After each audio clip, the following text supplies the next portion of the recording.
आप जब भी किसी ऑनलाइन सर्विस का एक्सेस करना चाहते हैं जैसे कि जीमेल, फेसबुक या ऑनलाइन बैंकिंग, तो अपने अकाउंट को एक्सेस करने के लिए आपको अपना सीक्रेट पासवर्ड एंटर करना होता है। और जब तक आप अपना करेक्ट पासवर्ड एंटर ना करें तब तक आप अपने अकाउंट को एक्सेस नहीं कर सकते हैं। ऐसा इसलिए पॉसिबल है क्योंकि आपका ऑनलाइन सर्विस प्रोवाइडर आपके पासवर्ड को अपने सर्वर पर स्टोर करके रखता है और जब आपके द्वारा एंटर किया गया पासवर्ड सर्वर में स्टोर पासवर्ड से मैच कर जाता है तभी आपको अपना अकाउंट का एक्सेस मिलता है।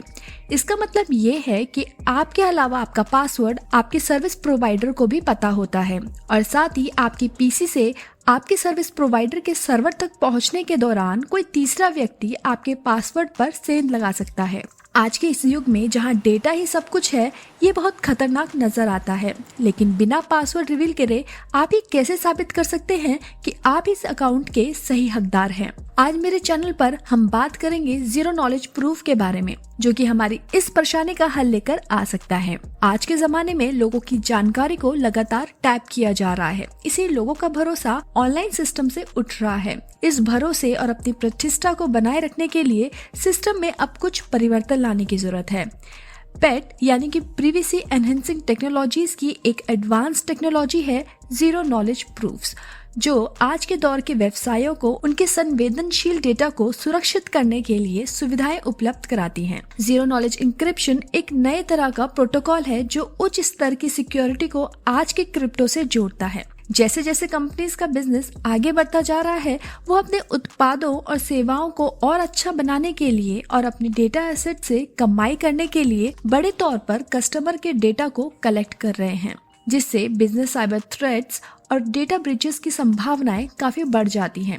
साथ ही इससे कंपनी की शाख पर भी धब्बा लगता है और इससे हुए घाटे से उभरने में काफी खर्च भी करना पड़ता है। कंपनीज को हर साल औसतन $4.2 मिलियन इससे उभरने के लिए खर्च करने पड़ते हैं, जिससे कंपनीज की रेपुटेशन और भरोसे को काफी नुकसान पहुंच रहा है। जीरो नॉलेज प्रूफ, जिसे ZKP भी कहा जाता है, एक तरीके का वेरिफिकेशन मेथड है जिसमें एक पार्टी द प्रूवर दूसरी पार्टी यानी कि वेरीफायर को ये साबित करने की कोशिश करता है कि उसका दिया गया स्टेटमेंट या उसके द्वारा दी गई जानकारी सच है कि नहीं। यहाँ ध्यान देने वाली बात ये है कि इसमें वेरीफायर को जानकारी के बारे में कुछ पता नहीं होता है और उसे सिर्फ ये वेरीफाई करना होता है कि प्रूवर के पास जो जानकारी है वो सही है कि गलत। साथ ही प्रूवर को किसी भी अतिरिक्त जानकारी को वेरीफाई करने की जरूरत नहीं होती है।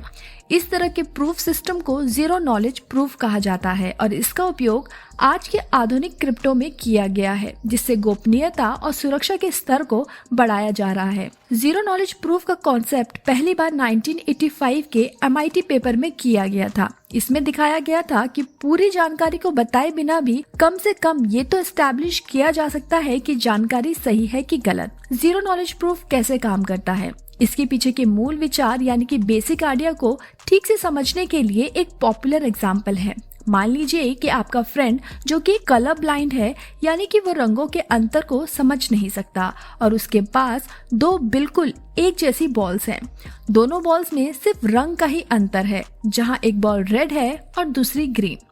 आपका फ्रेंड जो कि कलर ब्लाइंड है, उसके लिए दोनों बॉल्स एक जैसी हैं, पर उसे ये डाउट है कि वो दोनों बॉल्स एक्चुअल में अलग हैं। अब आपको यहाँ अपने फ्रेंड को प्रूव करना है कि वो दोनों बॉल्स अलग अलग रंग की हैं, पर आपको ये रिवील नहीं करना है कि कौन सी बॉल रेड है और कौन सी ग्रीन। यहाँ पर आप एक प्रूवर हो जाते हैं और आपका दोस्त एक वेरीफायर। आपका फ्रेंड दोनों बॉल्स को अपने पीठ के पीछे छुपा लेता है।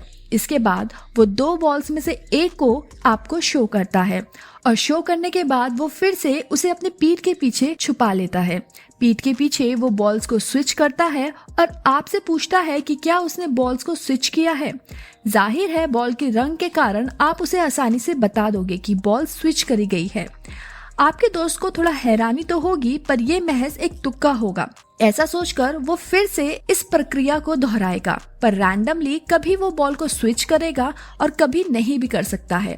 इस सब से आपको कोई फर्क नहीं पड़ेगा और आप हर बार सही जवाब दे पाओगे कि बॉल्स स्विच करी गई है या नहीं। आखिरकार आपके दोस्त को ये भी यकीन हो जाएगा कि दोनों बॉल्स के कलर्स में कुछ अंतर है, बिना ये जाने कि दोनों बॉल्स का कलर क्या है। ये प्रूफ जीरो नॉलेज कहलाता है क्योंकि आपके फ्रेंड को कभी ये पता ही नहीं चलता कि ग्रीन बॉल कौन सी थी और रेड बॉल कौन सी, जिससे आपके फ्रेंड को बॉल्स में अंतर करने के अलावा कोई और अतिरिक्त इंफॉर्मेशन हाथ नहीं लगती है।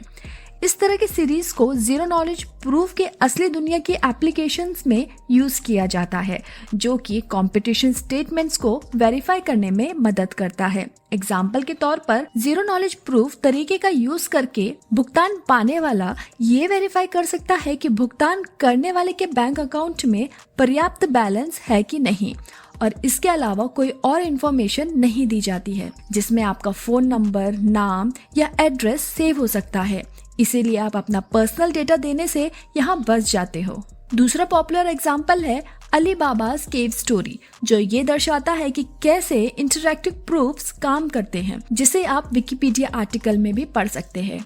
जीरो नॉलेज प्रूफ मेथड को सेटिस्फाई करने के 3 क्राइटेरिया है। पहली प्रॉपर्टी है कंप्लीटनेस, जहां प्रूवर यानी कि आप अपने फ्रेंड को फाइनली कन्विंस्ड कर देते हैं कि आपके द्वारा दी गई इंफॉर्मेशन ट्रू यानी कि सही है। दूसरी प्रॉपर्टी है साउंडनेस, जहां आपके द्वारा दी गई इंफॉर्मेशन फॉल्स यानी कि गलत होती है और साथ ही आपका फ्रेंड यहाँ पे कन्विंस नहीं हो पाता है। तीसरी प्रॉपर्टी है जीरो नॉलेज, जहां आप ट्रू यानी कि सही हैं या कहें आपके द्वारा दी गई इंफॉर्मेशन ट्रू है, तो आपका फ्रेंड इस फैक्ट के अलावा और कुछ नहीं सीखता कि इंफॉर्मेशन सही है। पहली की 2 प्रॉपर्टीज जो कि है कंप्लीटनेस और साउंडनेस इंटरैक्टिव प्रूफ सिस्टम है, जबकि थर्ड प्रॉपर्टी इस प्रूफ को जीरो नॉलेज बनाती है। जीरो नॉलेज प्रूफ के 2 मेन टाइप्स होते हैं। पहला है इंटरैक्टिव जीरो नॉलेज प्रूफ्स। इस टाइप के प्रूफ में आप और आपका फ्रेंड एक दूसरे के साथ काफी बार इंटरैक्ट करते हो, जहां आपका फ्रेंड आपको बार बार चैलेंज करता है, जिससे आपके फ्रेंड को काफी बार रिप्लाईज मिलते हैं और इस तरह काफी बार इंफॉर्मेशन को पाकर वो एक नतीजे में पहुंचता है। ये चैलेंजेस तब तक चलते रहते हैं जब तक कि आपका फ्रेंड कन्विंस्ड नहीं हो जाता। दूसरा टाइप है non interactive zero knowledge proof. इस टाइप के प्रूफ में आपके फ्रेंड को आपके द्वारा मिले इंफॉर्मेशन के बल पर ही डिसीजन लेना होता है, क्योंकि यहाँ आपका फ्रेंड एक इंटरैक्शन को एक ही बार वेरीफाई कर सकता है। इस टाइप के ZKP में इंटरैक्टिव ZKP के मुकाबले ज्यादा कंप्यूटेशन पावर की जरूरत होती है। अब बात करते हैं इसके एप्लीकेशंस और यूज केसेस की। क्रिप्टो के यूज केसेस के मामलों में डेटा को सुरक्षित करने के लिए ही जीरो नॉलेज प्रूफ का यूज किया जाता है।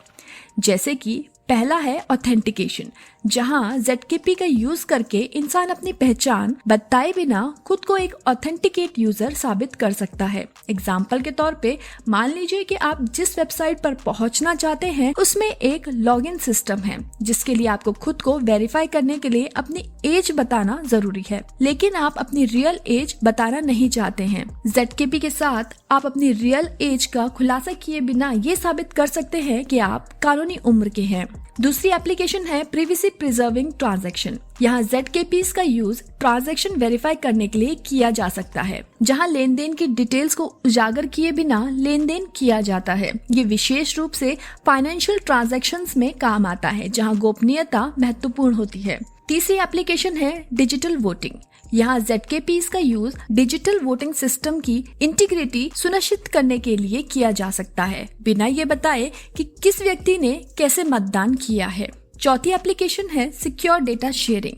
यहाँ ZKP का यूज डेटा का खुलासा किए बिना पार्टीज के बीच डेटा को शेयर करने के लिए किया जा सकता है। एग्जाम्पल के तौर पर एक रिसर्चर यहाँ साबित कर सकता है कि उसके पास डेटा का कुछ एक्सेस है, लेकिन इसके बारे में कोई जानकारी वो प्रकट नहीं करता है। पांचवी एप्लीकेशन है पासवर्ड लेस ऑथेंटिकेशन। यहाँ ZKP का यूज पासवर्ड के बिना ही यूजर को ऑथेंटिकेट करने के लिए किया जा सकता है। ये उन स्थितियों में सबसे ज्यादा यूजफुल है जहाँ पासवर्ड आसानी से चोरी हो सकता है। छठा और लास्ट एप्लीकेशन है प्रूफ ऑफ ओनरशिप। यहाँ ZKP का यूज ओनर की पहचान की जानकारी को प्रकट किए बिना ही किसी विशेष संपत्ति के ओनरशिप को प्रूफ करने के लिए किया जा सकता है। कुल मिलाकर कहें तो ZKP अपने बहुत से एप्लीकेशंस में एक पावरफुल टूल की श्रृंखला में गोपनीयता और सुरक्षा प्रदान करता है। ZKPs में कई चुनौतियां और कई सीमाएं भी शामिल हैं, जिसमें पहली है कंप्यूटेशनल कॉम्प्लेक्सिटी। ZKP को जनरेट करने में और वेरीफाई करने के लिए ये कंप्यूटेशनली महंगा हो सकता है, जो कुछ एप्लीकेशंस में यूज करने के लिए इसे सीमित बना देता है। दूसरी चुनौती है सेटअप एजम्पशन। कई ZKP सिस्टम्स विशेष रूप से मैथमेटिकल एजम्पशन पर निर्भर करते हैं, जैसे कि बड़ी संख्या में फैक्टरिंग करना। तीसरी चुनौती है ट्रस्टेड सेटअप। कुछ ZKP सिस्टम को एक ट्रस्टेड सेटअप की आवश्यकता होती है, जहां ट्रस्टेड पार्टियों का एक समूह ZKP सिस्टम के लिए पैरामीटर उत्पन्न करता है। यदि इसमें से किसी भी पक्ष में समझौता किया जाता है तो ZKP सिस्टम की सुरक्षा से समझौता किया जा सकता है। चौथी चुनौती है इंटरैक्टिविटी। कुछ ZKP सिस्टम्स को प्रूवर और वेरीफाई के बीच में इंटरैक्शन की आवश्यकता होती है, जो कुछ एप्लीकेशंस के लिए असंभव हो जाता है। पांचवी चुनौती है कॉम्प्लेक्सिटी ऑफ अंडरस्टैंडिंग। ZKP खुद में ही एक जटिल विषय है और ये समझना कि वो कैसे काम करता है डेवलपर्स और एंड यूजर्स दोनों के लिए चुनौतीपूर्ण हो सकता है।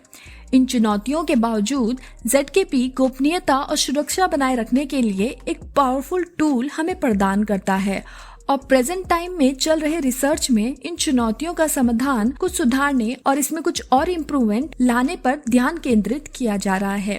वीडियो कैसी लगी है कमेंट बॉक्स में मेंशन करके जरूर शेयर करिएगा। अब मैं मिलती हूँ नेक्स्ट वीडियो के साथ, तब तक आप मेरे चैनल को सपोर्ट कर सकते हैं उसे सब्सक्राइब कर और मेरे वीडियो को लाइक और शेयर कर भी। Thank you for watching. See you next time.